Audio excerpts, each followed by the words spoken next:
ક્યારે online shopping કરતી વખતે વિચાર્યું છે કે આપણી પસંદગીઓ ખરેખર કેટલી આપણી હોય છે? સારું, આજે આપણે એ જ અદૃશ્ય મનોવિજ્ઞાનને સમજવાના છીએ જે ડિજિટલ શેલ્ફ પર આપણા દરેક ક્લિક અને ખરીદીના નિર્ણય પાછળ કામ કરે છે. એવું બને છે ને કે મનમાં જે વસ્તુનો વિચાર ચાલી રહ્યો હોય બસ એ જ પ્રોડક્ટ સામે આવી જાય. આ કોઈ જાદુ નથી, આ તો એકદમ સ્માર્ટ સાયકોલોજી છે જેનો ઉપયોગ ઓનલાઈન શોપિંગના આખા અનુભવને આપણા માટે ડિઝાઇન કરવા માટે થાય છે. અને આ આંકડો જુઓ, 80%. એપ્સિલોન રિસર્ચ કહે છે કે 10માંથી 8 ગ્રાહકો એટલે કે 80% લોકો એવી બ્રાન્ડ્સ પાસેથી ખરીદી કરવાનો પસંદ કરે છે જે તેમને એકદમ પર્સનલાઇઝ્ડ અનુભવ આપે. આ એક જ આંકડો બતાવે છે કે કંપનીઓ આપણું મન સમજવા માટે આટલી બધી મહેનત કેમ કરે છે. અને આ બધું શરૂ થાય છે ધ્યાન માટેની એક જોરદાર લડાઈથી. વિચારો, ઓનલાઈન માર્કેટમાં દરેક બ્રાન્ડ આપણું ધ્યાન ખેંચવા માટે એકબીજા સાથે સ્પર્ધા કરી રહી છે. જ્યારે આપણે ગ્રાહકનું ધ્યાન કહીએ છીએ ત્યારે આપણે એ અમૂલ્ય માનસિક જગ્યા વિશે વાત કરી રહ્યા છે જે કોઈ બ્રાન્ડને મળે છે. આજના ડિજિટલ ઘોંઘાટમાં આ ધ્યાન જીતવું એ ખરેખર સોનું જીતવા જેવું છે. એ એકદમ કિંમતી ચલણ બની ગયું છે. તો પછી આ ધ્યાન જીતવાની ચાવી ક્યાં છે? એ આપણા મનની અંદર જ છુપાયેલી છે. આપણે નિર્ણયો કેવી રીતે લઈએ છીએ એની પાછળના જ્ઞાનાત્મક સિદ્ધાંતોને સમજવામાં જ આખું રહસ્ય છે. આ માનસિક શોર્ટકટ્સને સાયકોલોજીની ભાષામાં હ્યુરિસ્ટિક્સ કહેવાય છે. આપણું મગજ જ્યારે માહિતીના ઓવરલોડનો સામનો કરે છે ત્યારે તે આવા શોર્ટકટ્સનો ઉપયોગ કરીને ફટાફટ અને અસરકારક રીતે નિર્ણયો લે છે. ચાલો, પહેલો શોર્ટકટ જોઈએ, ધી અવેલેબિલિટી હ્યુરિસ્ટિક. આનો સીધો મતલબ એ છે કે આપણું મગજ એ માહિતી પર વધુ ભરોસો કરે છે જે સૌથી સહેલાઈથી સામે દેખાય છે. જે પહેલાં દેખાય એ જ સૌથી મહત્વનું અને સાચું લાગે છે. આનો અનુભવ તો આપણે બધાએ કર્યો જ હશે. ધારો કે આપણે વાયરલેસ હેડફોન્સ સર્ચ કરીએ તો જે પ્રોડક્ટ્સ હજારો પોઝિટિવ રિવ્યૂઝ સાથે સૌથી ઉપર દેખાય તે આપોઆપ આપણને બેસ્ટ અને સૌથી ભરોસાપાત્ર લાગે છે. ખરું ને? હવે બીજો શોર્ટકટ, ધી એન્કરિંગ ઇફેક્ટ. આ એક એવી વૃત્તિ છે જેમાં આપણો નિર્ણય આપણને મળેલી પહેલી માહિતી પર જ એન્કર એટલે કે લંગર નાખી દે છે. આ ખાસ કરીને જ્યારે વાત કિંમતની આવે ત્યારે બહુ જ અસરકારક હોય છે. જેમ કે આ જુઓ, પહેલા કિંમત હતી €100, હવે માત્ર €100. અહીં €100 એ એન્કર છે. આપણું મગજ તરત જ આ પહેલી કિંમત પર ચોંટી જાય છે અને એની સરખામણીમાં €70 આપણને એકદમ જોરદાર ડીલ લાગે છે, ભલે પછી એ વસ્તુની અસલી કિંમત ગમે તે હોય. અને હા, આ બધું એકલું કામ નથી કરતું, બીજા પણ પરિબળો છે. જેમ કે સોશિયલ પ્રૂફ એટલે કે બીજા બધા પણ ખરીદી રહ્યા છે એવી લાગણી, અને કોગ્નિટિવ લોડ ઘટાડવો મતલબ કે ખરીદીની પ્રોસેસને બને એટલી સરળ બનાવવી. આ બધું પણ એટલું જ મહત્વનું છે.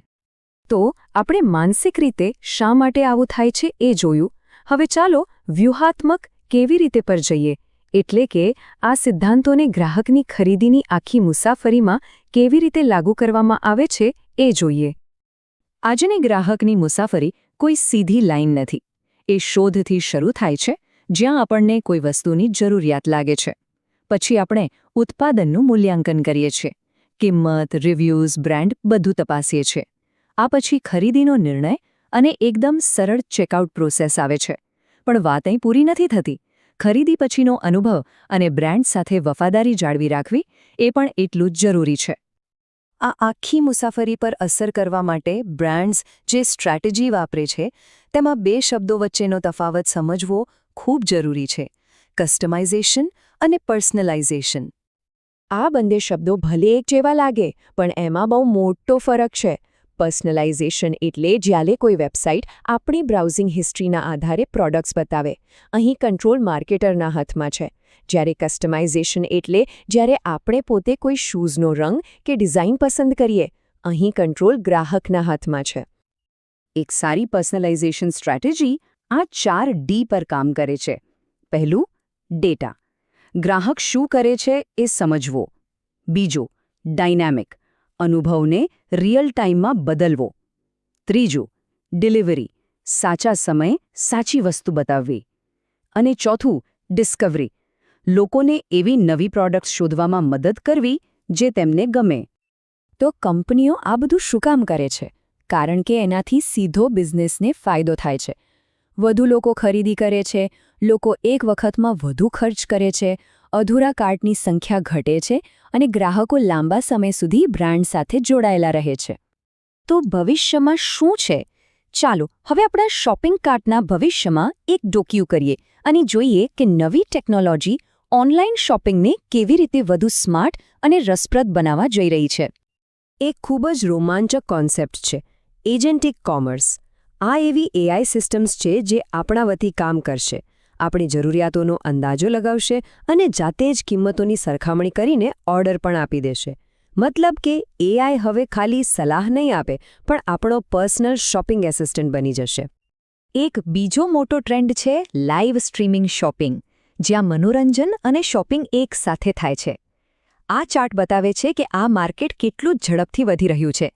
યુએસમાં 2023માં જે $50 બિલિયન હતું એ 2026 સુધીમાં લગભગ $70 બિલિયન સુધી પહોંચી શકે છે. આ સિવાય ભવિષ્યમાં ઓગમેન્ટેડ રિયાલિટી એટલે કે એઆર આપણને કપડાં કે ચશ્મા પહેર્યા વગર જ વર્ચ્યુઅલી ટ્રાય કરવાની સગવડ આપશે. વોઇસ સર્ચથી આપણે હાથનો ઉપયોગ કર્યા વગર ખરીદી કરી શકીશું અને સિમેન્ટિક સર્ચ આપણે શું કહેવા માંગીએ છીએ એનો અર્થ સમજીને વધુ સારા પરિણામો આપશે. અને આ બધું આપણને એક અંતિમ અને વિચારવા જેવા સવાલ પર લાવીને મૂકે છે. જ્યારે એઆઈ આપણા માટે ખરીદી કરવાનું શરૂ કરશે ત્યારે અસલી ગ્રાહક કોણ કહેવાશે? આપણે કે આપણો એઆઈ? ડિજિટલ શેલ્ફનું મનોવિજ્ઞાન સતત બદલાઈ રહ્યું છે અને ભવિષ્ય ચોક્કસપણે ખૂબ જ રસપ્રદ હશે.